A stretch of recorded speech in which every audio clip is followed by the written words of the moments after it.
L'apprentissage d'une langue sur objectif spécifique s'inscrit donc bien dans le cadre de l'approche actionnelle, puisqu'il s'agit pour l'apprenant en langue cible de pratiquer, de mettre en œuvre des situations de communication qu'il pourrait transférer ensuite dans son environnement professionnel ou son environnement de spécialité. Mais alors, quelle différence y a-t-il entre l'apprentissage d'une langue de spécialité ou de la langue professionnelle et de la langue sur objectif spécifique?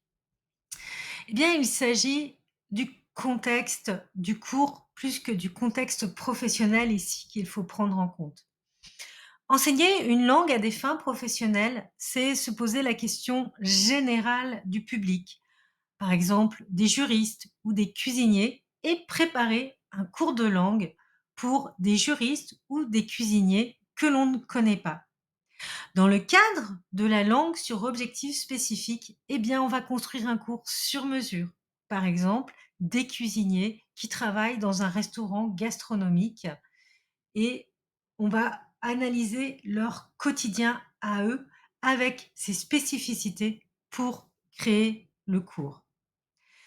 Ces 2 approches répondent donc à des besoins de langue dans un contexte particulier, mais il est vraiment très précis pour l'enseignement de la langue sur objectif spécifique.